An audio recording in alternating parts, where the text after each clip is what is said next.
नमस्कार साथियों, मैं हूं सुरेश मावर, एक इतिहास का विद्यार्थी। आज मैं एक वीडियो लेकर आया हूं जो इतिहास के किस्से, कहानियों और विवादास्पद से संबंधित है। जो कौम अपना इतिहास तक नहीं जानती, वे कौम कभी अपना इतिहास भी नहीं बना सकती। मेरा जन्म हिंदू धर्म में हुआ है, ये मेरे वश में नहीं था, लेकिन मरूंगा हिंदू धर्म में नहीं, ये मेरे वश में है। ये शब्द उस महामानव के हैं जिसे संसार में सिंबल ऑफ नॉलेज के नाम से जाना जाता है। जी हाँ साथियों, मैं उस संविधान निर्माता बोधिसत्व बाबा साहब डॉक्टर भीमराव अंबेडकर की बात कर रहा हूँ। डॉक्टर भीमराव अंबेडकर का जन्म 14 अप्रैल 1891 को मध्य प्रदेश के इंदौर के महू गांव में हुआ था।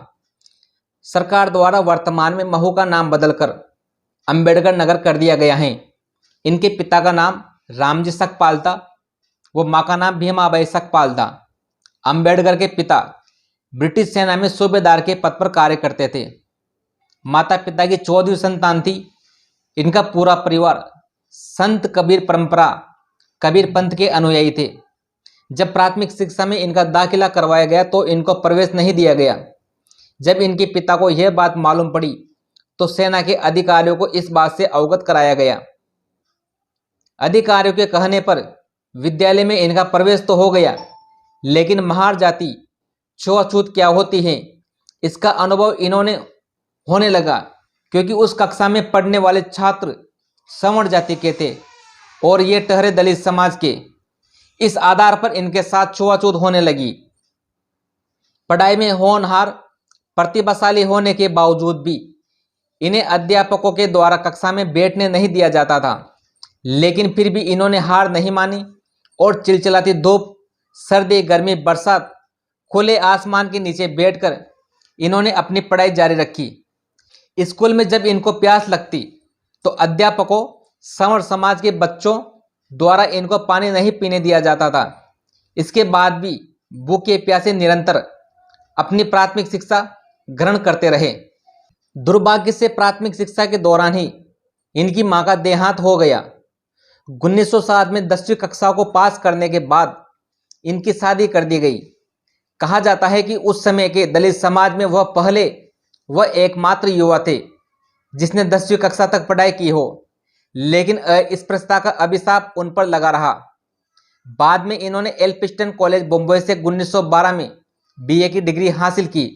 इसके बाद 1915 में कोलंबिया विश्वविद्यालय से अर्थशास्त्र में एमए की डिग्री प्राप्त की तथा 1917 में पीएचडी की उपाधि प्राप्त की, जिससे उनके नाम के आगे डॉक्टर लगने लगा।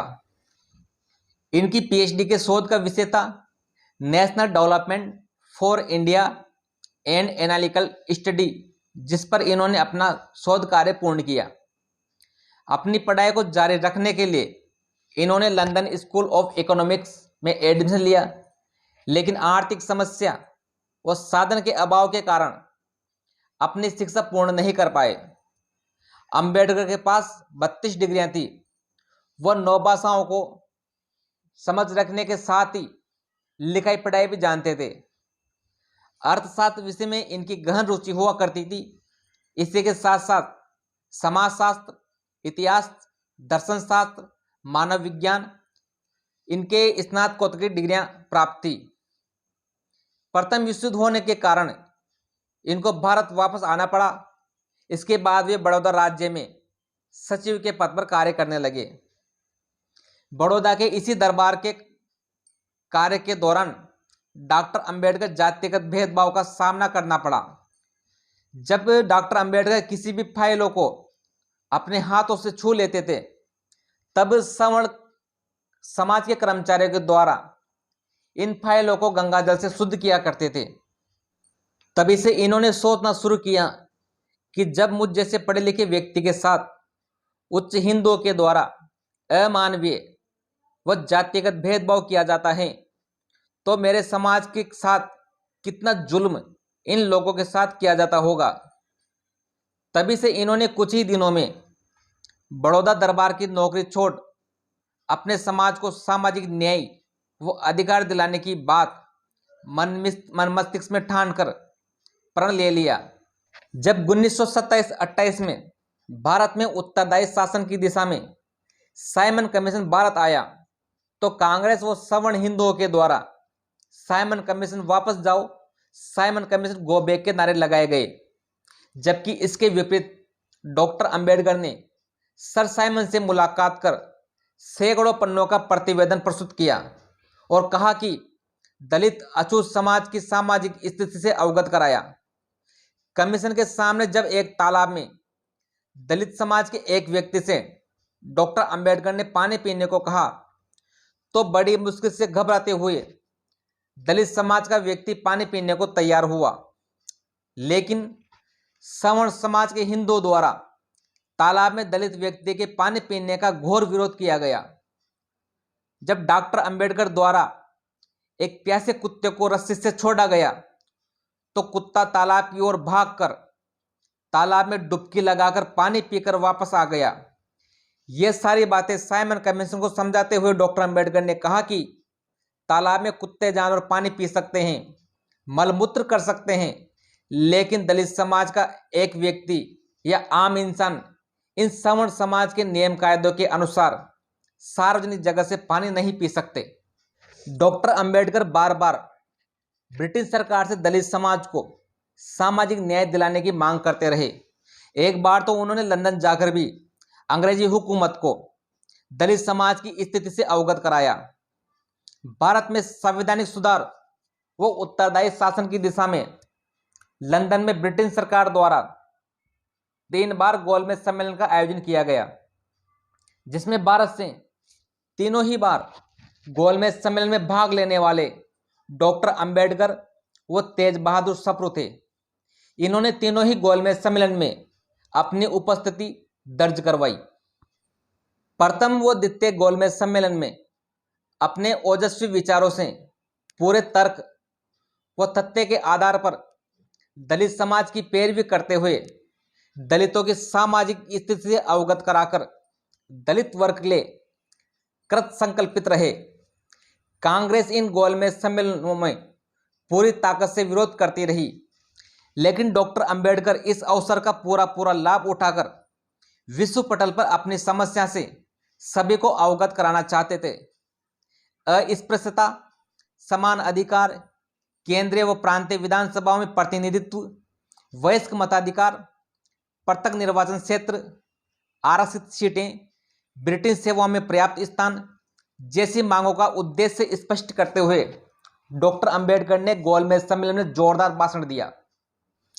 7 सितंबर 1931 से 1 दिसंबर 1931 तक चले द्वितीय गोलमेज सम्मेलन में ब्रिटिश शासन को दलितों की सामाजिक, आर्थिक, राजनीतिक स्थिति से अवगत कराया। दूसरे गोलमेज सम्मेलन में हिस्सा लेकर महात्मा गांधी 4 जनवरी 1932 को भारत पहुंचे तो गांधी द्वारा तुरंत अंग्रेज सरकार का विरोध करना शुरू कर दिया गया और सरकार ने उनको गिरफ्तार कर पूना की यरोदा जेल में बंद कर दिया। डॉक्टर अंबेडकर की इन्हीं मांगों को ध्यान में रखते हुए ब्रिटिश प्रधानमंत्री रैमजे मैकडोनाल्ड ने 16 अगस्त 1932 को कम्युनल अवार्ड जारी किया। कम्युनल अवार्ड का मतलब होता है कि दलितों को 2 वोट का अधिकार, यानी कि जब भी चुनाव होंगे तो दलितों को 2 बार वोट डालने का अवसर प्रदान किया जाएगा। डॉक्टर अंबेडकर के इन्हीं अथक प्रयासों से जब दलितों को 2 वोट का अधिकार दिया गया तो यरोदा जेल में बंद महात्मा गांधी ने 20 सितंबर 1932 को 2 वोट के खिलाफ आमरण अनशन करना शुरू कर दिया। 2 वोट के खिलाफ गांधी के आमरण अनशन से परिस्थितियां बिगड़ने लगी। देश के प्रत्येक कोने में डॉक्टर अंबेडकर, गांधी, 2 वोटों की चर्चा होने लगी। वह देश के सभी नेता गांधी के प्राण बचाने के प्रयास करते हुए डॉक्टर अंबेडकर से कहने लगे कि दलितों के 2 वोट का अधिकार की मांग को वापस ले लें ताकि गांधी के प्राण बच जाए। इसी दौरान मदन मोहन मालवीय, ठक्कर बापा सहित 10-15 कांग्रेसी नेता डॉक्टर अंबेडकर को ढूंढते हुए उनके पास पहुंचे और कहने लगे कि आप तो महापुरुष हैं, गांधी के प्राण आपके हाथ में हैं, आप उनके प्राणों को बचाइए। यह बात सुनते हुए हल्का सा आवेश में आते हुए डॉक्टर अंबेडकर ने कहा कि गांधी के प्राण बचाने या न बचाने से मेरा क्या संबंध, यह सब तो बंबई की जनता और देश के सारे दलित अछूतों के हितों से जुड़ी बात है। भला मैं अकेला फैसला करने वाला कौन होता हूं। डॉक्टर अंबेडकर की सभी बातों से निराश होकर सभी कांग्रेसी नेता चले गए। तेज बहादुर सप्रू व मिस्टर जयशंकर दोनों ही डॉक्टर अंबेडकर के मित्र व न्यायप्रिय व्यक्ति थे। इन्हीं दो दोस्तों की सलाह पर डॉक्टर अंबेडकर गांधी से समझौता करने के लिए तैयार हो गए, क्योंकि इन्हीं दो मित्रों का कहना था कि गांधी की मृत्यु व अछूतों के प्रति हिंदुओं का अत्याचार बढ़े, इस बात का लांछन डॉक्टर अंबेडकर पर नहीं लगना चाहिए। इधर दूसरी ओर डॉक्टर अंबेडकर को मारने, आग लगाने, अछूतों को बर्बाद करने, उनके बच्चों महिलाओं को मार डालने, गांवों को तहस नहस करने तथा अनेक प्रकार के अन्य अत्याचारों को अंजाम भुगतने के पत्र डॉक्टर अंबेडकर के विरोधियों के द्वारा अंबेडकर के पास आने लगे। परंतु डॉक्टर अंबेडकर अपने जीवन की परवाह किए बिना अड़िग रहे, ताकि अछूतों के लिए कैमुलन अवार्ड द्वारा घोषित राजनीतिक हितों को हिंदुओं के हित में बलिदान नहीं करेंगे। तनावग्रस्त वातावरण में अपना संतुलन बनाए रखते हुए कांग्रेसी नेताओं से गर्जना करते हुए डॉक्टर अंबेडकर ने कहा कि तुम लोग भले ही मुझे बाहर लगे म्युनिसिपैलिटी के खंभे पर लटकाकर फांसी देकर मार डालो, लेकिन मैं केवल गांधी के प्राण बचाने के वास्ते सरकारी अधिकारियों की हत्या नहीं होने दूंगा। लेकिन फिर भी दबाव में आकर 26 सितंबर 1932 को डॉक्टर अंबेडकर व गांधी के बीच 2 वोट को लेकर पूना समझौता हुआ, जिसे इतिहास में पूना पैक्ट भी कहा जाता है। आखिर में जब भारत आजाद हुआ ही सही तो अंग्रेजों के द्वारा एक संविधान सभा का गठन किया गया और कहा गया कि भारत को पूर्ण स्वतंत्रता तभी मिलेगी जब भारत अपना संविधान तैयार कर लेगा। अब संविधान निर्मात्री सभा के सामने समस्या आने लगी कि आखिर में संविधान लिखे तो कौन लिखे। बाद में डॉक्टर अंबेडकर संविधान की प्रारूप समिति का अध्यक्ष बनाया गया और उन्हीं की मेहनत व अथक प्रयासों से 2 वर्ष 11 माह 18 दिन में भारत का संविधान बनकर तैयार हुआ। जब पूर्ण रूप से भारत आजाद हुआ तो डॉक्टर अंबेडकर को भारत का प्रथम कानून मंत्री बनाया गया। कानून मंत्री के पद पर रहते हुए उनके द्वारा संसद भवन में एक और बिल लाया गया, जिसका नाम था Hindu code bill. Hindu code bill में हिंदू महिलाओं को पारिवारिक संपत्ति में पुत्रों के बराबर अधिकार, तलाक का अधिकार, बहुविवाह प्रथा पर रोक जैसे नियम शामिल थे। लेकिन नेहरू व सरकार के भारी रोष के बावजूद भी हिंदू कोड बिल को संसद में चर्चा के लिए लाया गया। अखिल भारतीय राम राज्य की स्थापना करने वाले करपात्री महाराज का कहना था कि यह बिल हिंदू धर्म में हस्तक्षेप करने के साथ हिंदी रीति रिवाजों, परंपराओं, धर्म शास्त्रों के विरुद्ध है। आरएसएस, हिंदू महासभा व अन्य हिंदूवादी संगठनों द्वारा इस बिल का घोर विरोध किया गया। इसके साथ साथ नई दिल्ली में डॉक्टर अंबेडकर के पुतले भी जलाए गए। इसी बिल के हार जाने के बाद 27 सितंबर 1900 अक्टूबर को डॉक्टर अंबेडकर ने कानून मंत्री के पद से इस्तीफा दे दिया। बचपन से ही जातिगत बीमारी से ग्रसित डॉक्टर अंबेडकर का मानना था कि मुझे वह धर्म पसंद है जो स्वतंत्रता, समानता और बंधुता सिखाता है। मैं एक समुदाय की प्रगति को इस डिग्री से मापता हूं जो महिलाओं ने हासिल की है। धर्म मनुष्य के लिए है, न कि मनुष्य धर्म के लिए। 13 अक्टूबर 1935 को उन्होंने महाराष्ट्र के येवला में कहा था कि मैं हिंदू के रूप में पैदा हुआ हूं, लेकिन हिंदू के रूप में मरूंगा नहीं। कम से कम यह तो मेरे वश में है। डॉक्टर अंबेडकर चाहते तो बौद्ध धर्म के बजाय किसी और धर्म, इस्लाम, सिख आदि किसी को भी ग्रहण कर सकते थे। इस बारे में उन्होंने सिर्फ और सिर्फ बौद्ध धर्म को ही ग्रहण किया।